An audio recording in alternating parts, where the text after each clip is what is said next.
Shalom Avrahá. Nossa aula de hoje é sobre um tema muito profundo. Como nós julgamos, dessa mesma maneira nós somos julgados. E a primeira pergunta que poderemos fazer é: será que existe justiça lá em cima? Se a pessoa pode ser julgada de duas formas diferentes, então uma delas não é justa. Ou seja, não tem como uma pessoa fez uma coisa errada e ele é julgado. Como ele pode ter uma opção em ser julgado de duas maneiras diferentes? E para entender isso, nós vamos voltar na história até a época do rei Davi. Dizem os livros de Kabbalah que 7 pessoas, eles representaram no mundo as 7 sefirot de baixo. Lá em cima tem 10 sefirot, 10 aspectos diferentes da revelação divina, 10 emanações divinas, e tem as 3 de cima, que é a Chokhmah, Binah, Adat, e as 7 de baixo, a Chesed, a Gvura, a Tiferet, Netzach, Hod, Yesod e Malchut. 7 pessoas na nossa história, 7 tzadikim, cada um deles representou uma dessas 7 sefirot. Ou seja, ele aqui embaixo era a revelação daquela sefirá lá em cima. E uma dessas pessoas é o rei Davi. O rei Davi, ele foi um tzadik tão grande. Ele, aqui embaixo, ele representou a Sefirat Malchut, a Sefirá chamada de Malchut. Lá em cima, aqui embaixo, a maior revelação dela foi somente por meio do rei Davi. E a primeira pergunta que podemos fazer quando nós lemos a história do rei Davi, nós vemos que aconteceu lá um assunto muito polêmico. O rei Davi, como rei de Israel, ele era permitido para ele se casar com 18 esposas. Ou seja, pela Torá, pelos 10 mandamentos, está escrito que é proibido ir com a mulher do outro. Um homem não pode ter uma relação com a esposa, com a mulher do outro, e por causa disso, 2 homens não podem compartilhar uma mesma esposa.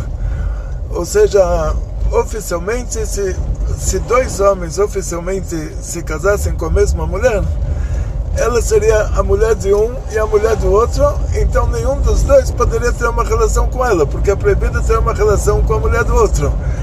Não estamos falando aqui, Deus me livre, de um caso que não é um casamento. Não estamos falando aqui de uma orgia ou uma coisa assim. Estamos falando de um casamento oficial. A pessoa se casou com uma mulher.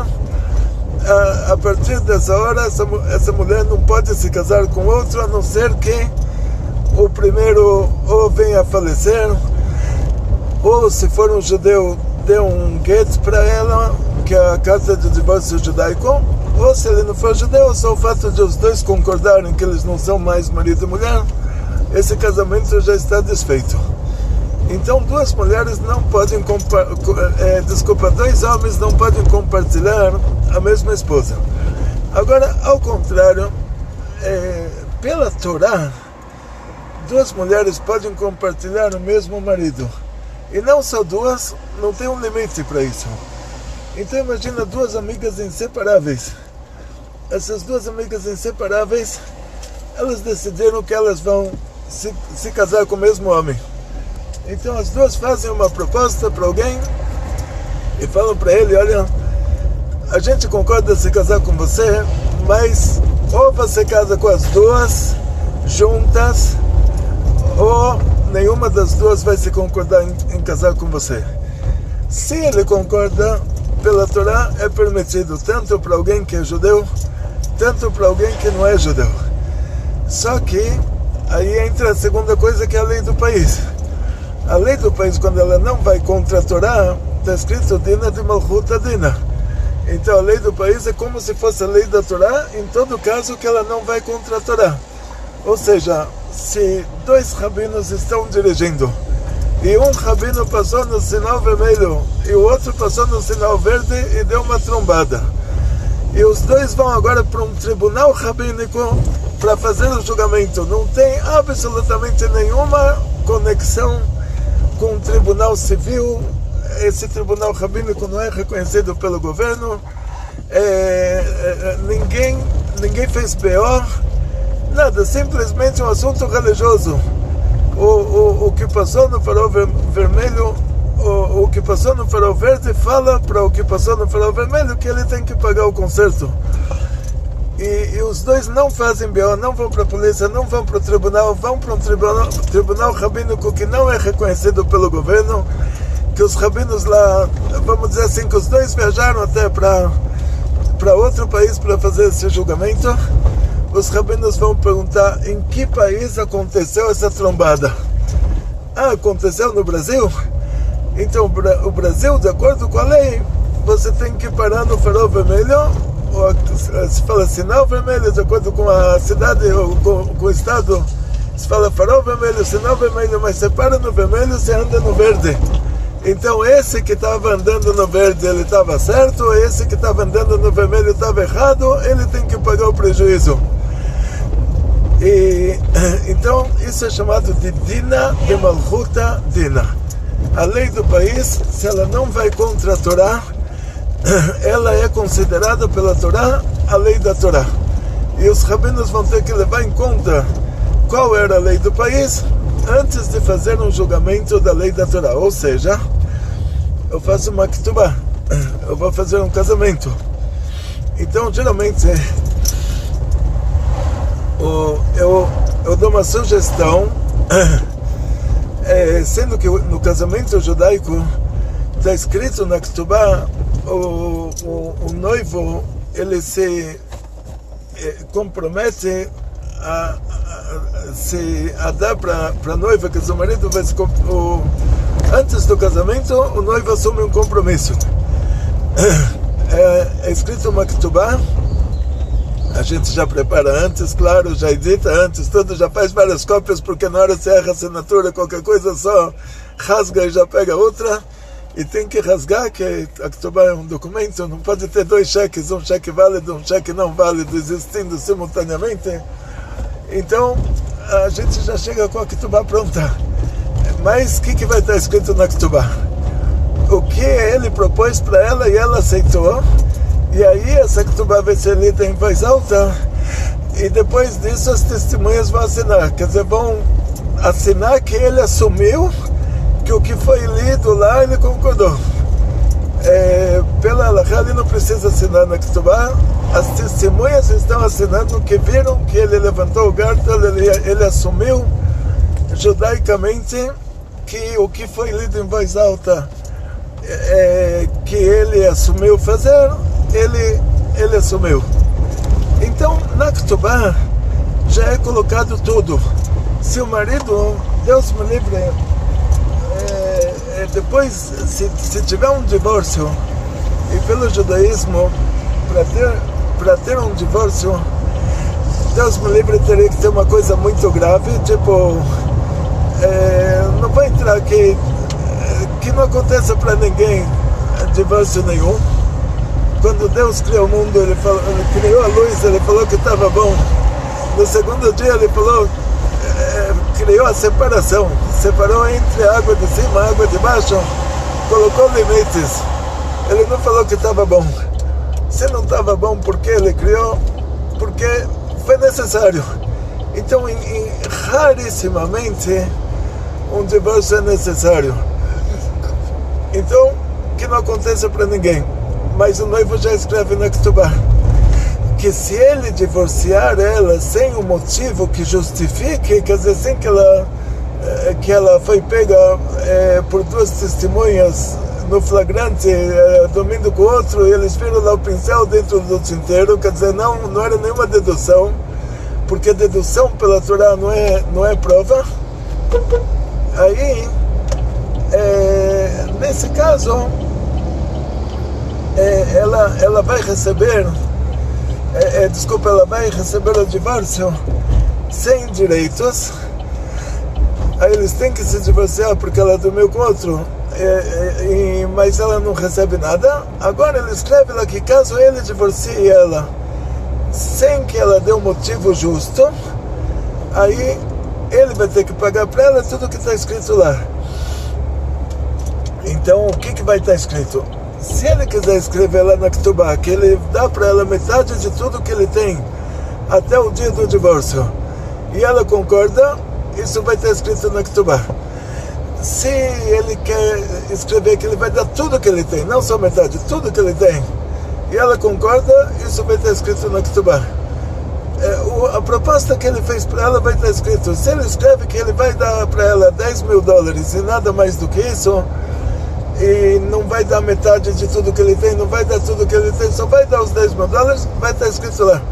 Se ele não falar nada, não fizer com ela nenhum acordo, ela tem direito a um mínimo, que está escrito o valor em aramaico. Se era o primeiro casamento dela, ela ganha 200 us, a moeda da época da Gemara. Se era o segundo casamento, ela ganha 100 us. Então, isso em relação a Ketubá, a coisa está clara. Aí eu faço o casamento, leio para ele a Ketubá na frente das testemunhas, ele assume, levanta o gartel, que é a declaração, está mostrando que ele assumiu de verdade, e depois eles vão fazer um casamento civil. E esse casamento civil, lá eles vão concordar que se eles se divorciam, eles dividem tudo meio a meio. O que ele fez com isso? O que ele tinha assumido na Ketubá, se era mais do que isso, aí ele vai ter que dar um meio a meio, e o troco que ainda a Ketubá vai cobrar dele. Se era menos do que isso, ele vai dar um meio a meio. Por quê? Porque a lei do país se torna a lei da Torá, porque ela não está indo contra a lei da Torá. Porque na hora da Ketubá ele assumiu que ele vai dar para ela só os 200 us, e depois ele assumiu que vai dar para ela metade de tudo. Quer dizer, ele acrescentou ao que ele assumiu. Agora, se na Ketubá tivesse escrito que ele vai dar tudo, e aí ele faz o casamento civil, e no casamento civil está escrito que se ele se divorciar, comunhão parcial de bens, ele só dá para ela metade, ele vai dar de acordo com a Ketubá, que a Ketubá está cobrando dele mais do que o casamento civil. Quer dizer, ela sai ganhando dos dois lados.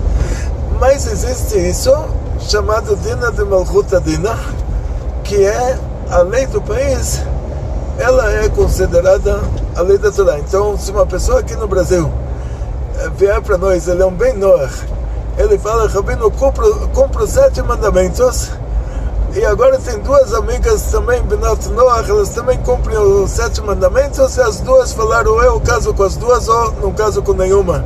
Eu vou falar para ele, Dina de Malchut Adina, aqui tem a lei do país, e a lei do país não é contra a Torá, porque a Torá te permite casar com mais de uma mulher simultaneamente, mas a Torá não te obriga.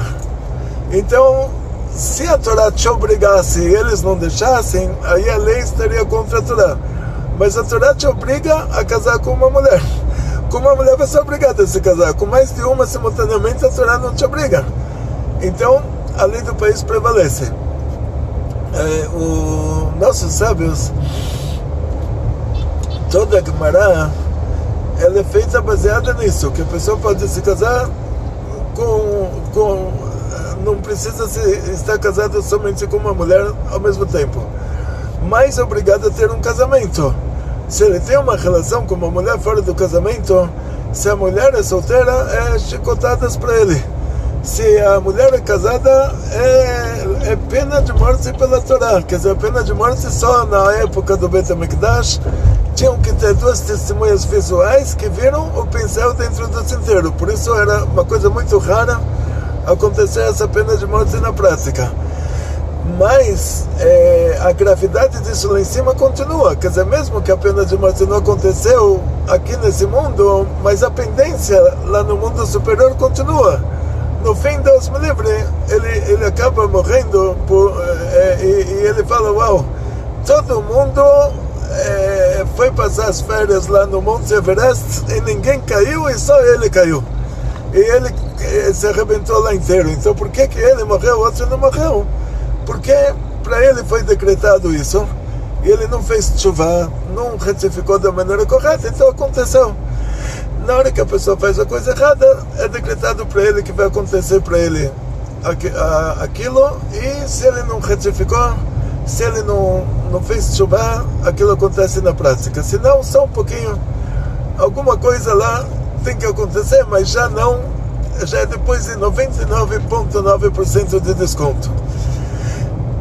Voltamos então para o assunto. Essa pessoa,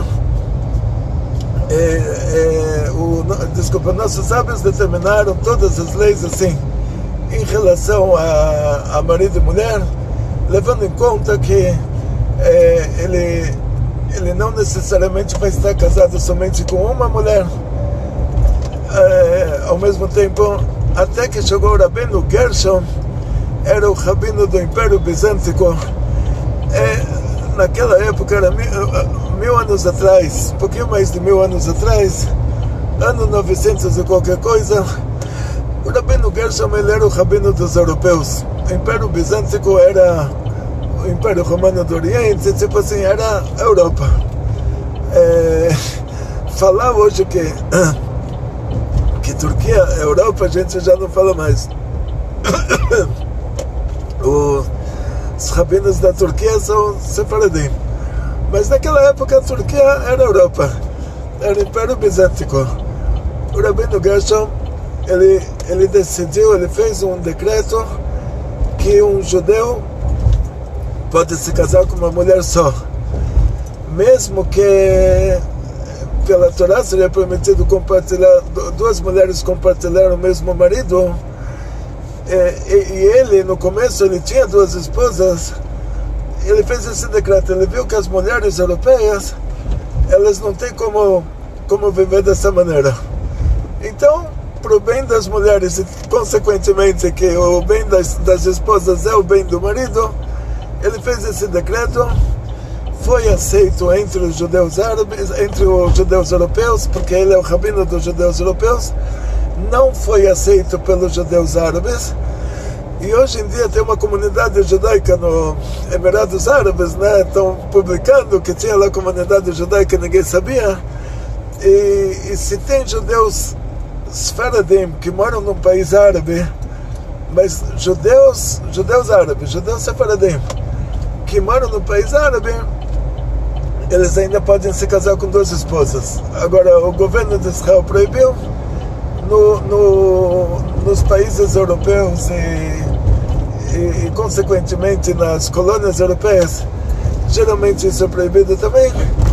Então a gente vai de acordo com a lei do país. Mas na época do rei David era permitido se casar com algumas esposas simultaneamente, e se o rei não tivesse várias esposas, ele não tinha autoridade internacional. Tipo, imagina se o Donald Trump fosse um coitado solteirão que ninguém quer casar com ele, e ele gritasse lá que ele vai atacar o Irã. Ninguém ia ficar com medo. Agora, ele é uma pessoa normal, ele é casado, então ele é uma pessoa normal, então ficam com medo dele, tipo, ele tem uma autoridade. Se ele não fosse uma pessoa casada, ele teria menos autoridade. Então, mais ou menos essa psicologia da coisa, né? Por isso ele quis se casar com uma mulher muito bonita, não sei tudo que está por trás lá do casamento dele, mas também hoje em dia no mundo estratégico, vamos dizer assim, no mundo político, eles olham para esses detalhes.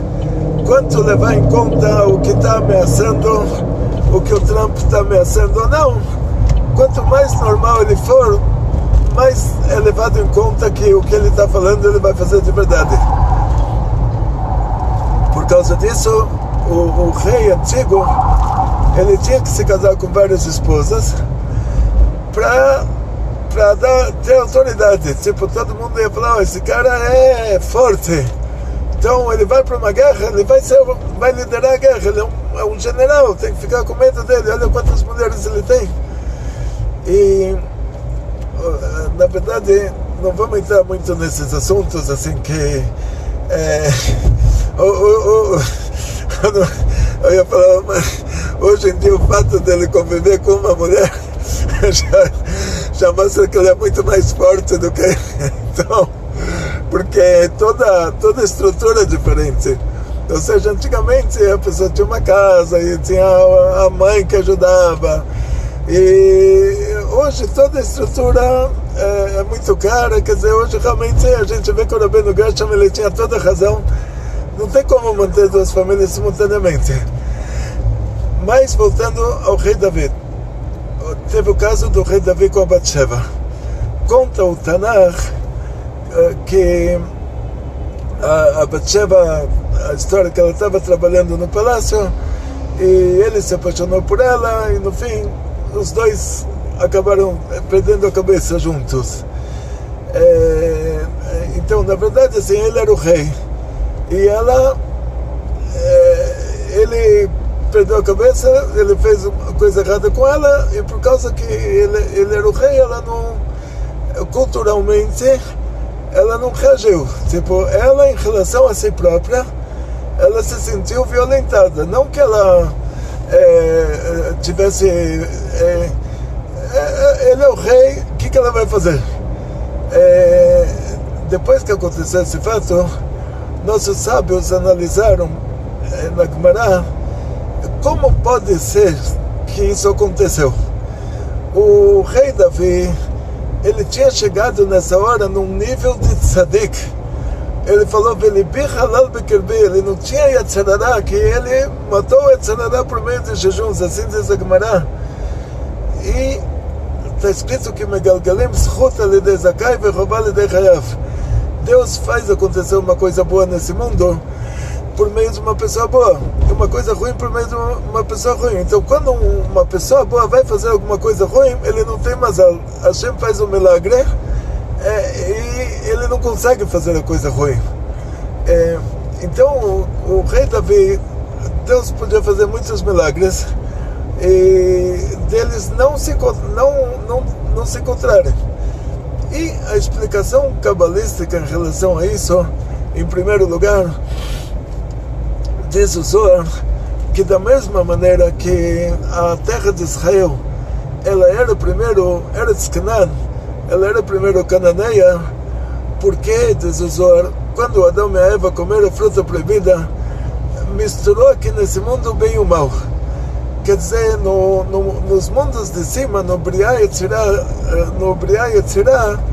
baixo paraíso, alto paraíso, o mundo de Yetzirá, o baixo paraíso, o mundo da Briá, o alto paraíso, lá existe o lado mal, mas ninguém sabe que ele existe. Tipo, ele passa por lá para descer para o nosso mundo, mas lá ele não se mistura com o lado bom.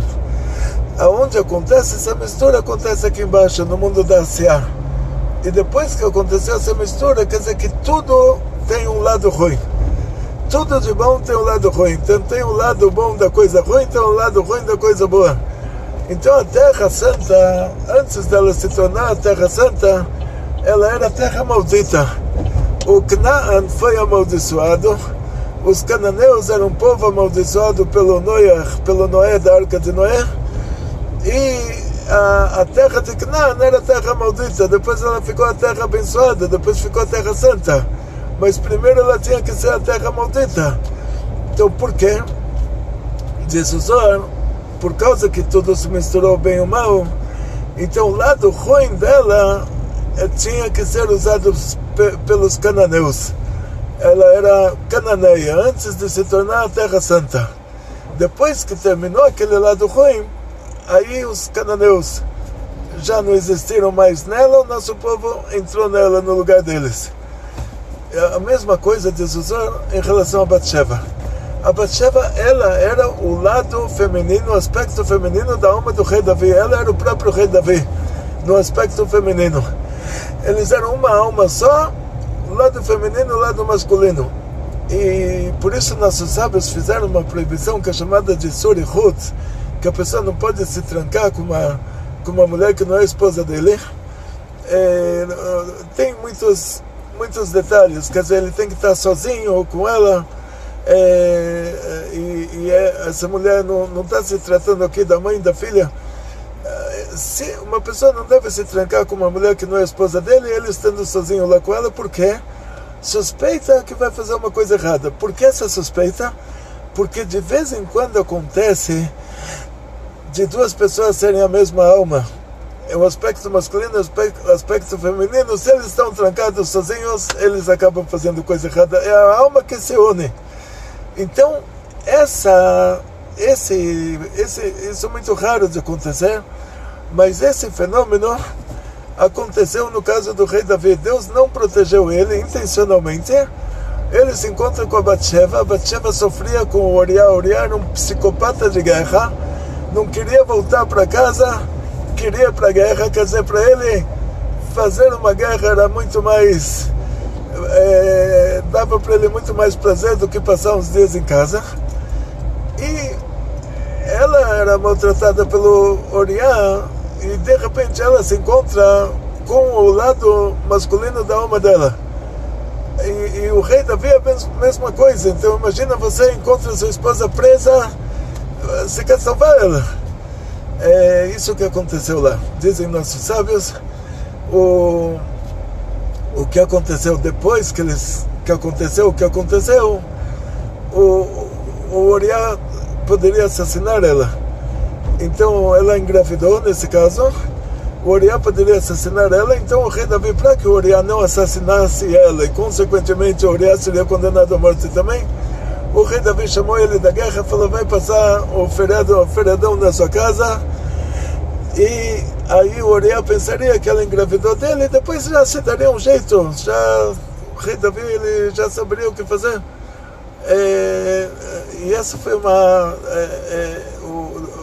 aí o Uriah é psicopata de guerra. O Uriah, para ele ficar matando em primeiro lugar, ir para casa dormir com a mulher é um sofrimento. Então ele não foi. Aí não foi, ficou na porta do palácio lá protestando que não estão deixando ele ir para a guerra. Aí o rei Davi mandou ele para a missão impossível, porque aí era o perigo de vida dela. Quer dizer, ou ele morria como herói e não assassinava ela, e não morreria executado por ter assassinado ela, ou ele ia voltar e assassinar ela, e ele seria condenado à morte. Aí ia morrer dois, aí no lugar de morrer dois, e ainda por um motivo desses, ele morreu como herói e não morreu como assassino. E tudo isso lá em cima, dizem nossos sábios, aconteceu porque o rei Davi, ele era a única pessoa que conseguiria abrir os portões da Teshuvah para as pessoas particulares. Ou seja, o Adão Arishon, o Adão, quando fez a transgressão, comeu a fruta proibida, e Deus perguntou para ele: o que você fez? Ele não falou: olha, me desculpa, eu não faço mais, eu estou arrependido do que eu fiz. Não, ele falou: a mulher que você me deu que me causou isso. Eu estou 100%. O culpado é você, que você me deu uma mulher que não presta. Aí Hashem pergunta para a mulher: por que você fez isso? Ela fala: eu sou 100%, o problema é você. Você colocou uma cobra no paraíso. E o Caim matou Abel. Ele falou: agora qualquer animal que me encontrar vai me matar. Quer dizer, ele não fez chuva, ele não se arrependeu. Ele falou: se eu soubesse que eu matando meu irmão, os animais iriam me comer, não teria matado por causa disso. Mas se nenhum animal fosse me comer, aí mataria de novo. Os irmãos do Yosef, quando chegaram no Egito, falaram: tudo isso está acontecendo para nós porque a gente vendeu o nosso irmão. Ou seja, se eles soubessem que iria acontecer isso, não teriam vendido. Mas se soubessem que não iria acontecer nada, teriam vendido de novo. A primeira pessoa que fez tshuva de verdade, e consequentemente ele quebrou o gelo lá em cima, ele quebrou o muro de ferro que separava entre nós e a tshuva, foi o rei Davi. E para que ele fizesse isso, porque ele tinha essa força, ele era o Malchut, e o Malchut que ele tem o vínculo entre o bem e o mal, o Malchut que repassa de cima para baixo e repassa de baixo para cima, e por causa que ele era o Malchut, ele tinha que cair como a lua, que a lua desaparece, e Deus deixou ele cair na pior coisa. A pior coisa é dormir com a mulher do outro. Essa é a pior coisa que pode imaginar. Pior pela Torá, é pior do que assassinato, é pior do que idolatria. O Adam Arishon, ele fez assassinatos que Deus falou para ele: se você come a fruta proibida, você morre e você vai fazer com que todo mundo morra. Ele comeu, por causa disso todo mundo morre. Ele assassinou o mundo inteiro e se assassinou. Ele fez idolatria, porque a cobra falou que se ele comer a fruta ele vai ser como Deus.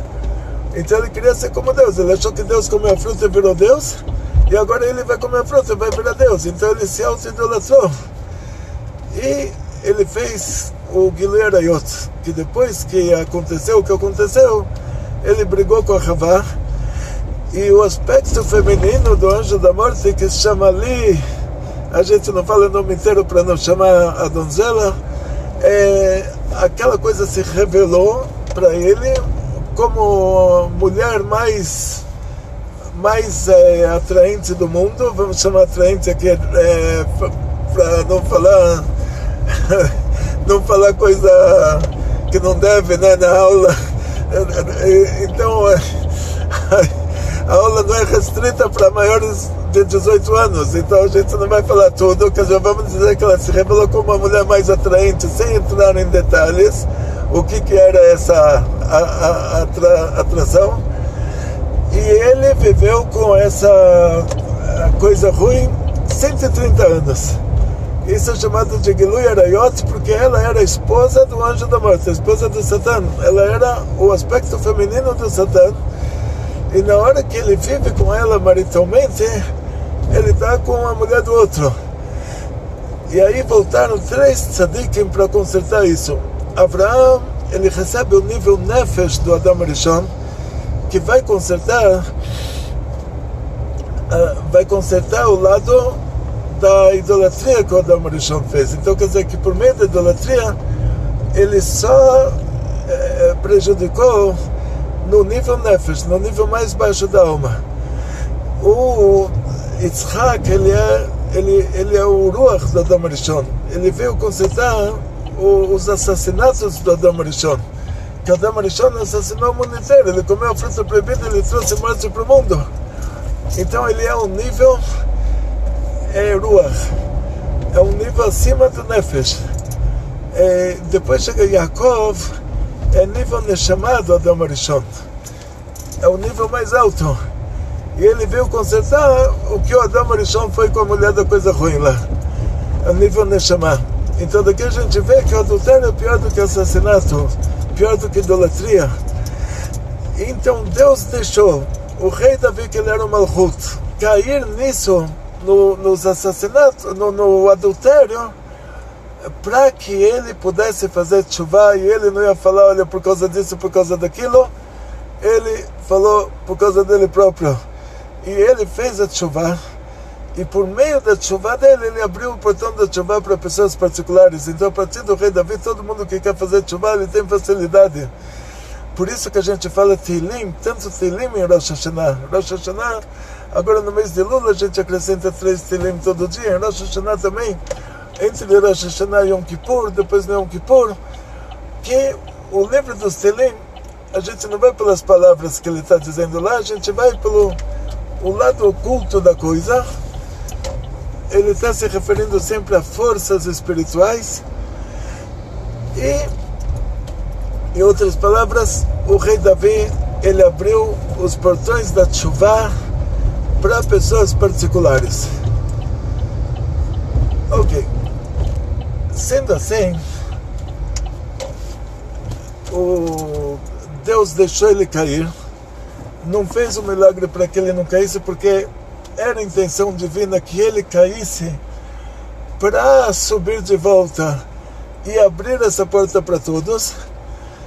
E vamos analisar agora o encontro dele com o Natan Hanavi, sobre o tikkun, o conserto dessa alma. Agora vai começar o julgamento do rei Davi lá em cima. Ele pode ser julgado como uma pessoa que fez a coisa errada, se arrependeu, vai receber um desconto, assumiu que não vai mais fazer, está arrependido do que fez, está com trauma até do que fez, está com remorso do que fez, vai receber um desconto e acabou. Ou vai ser aplicado para ele a mais alta pena lá em cima, que o que ele fez, isso vai acontecer para ele de volta. Então, no caso de adultério, é pena de morte. Então, vamos ver como foi feito o julgamento do rei Davi lá em cima. E esse é exatamente o conteúdo da nossa próxima aula, que vai ser a continuação desta. Ou seja, essa aula sem a próxima não tem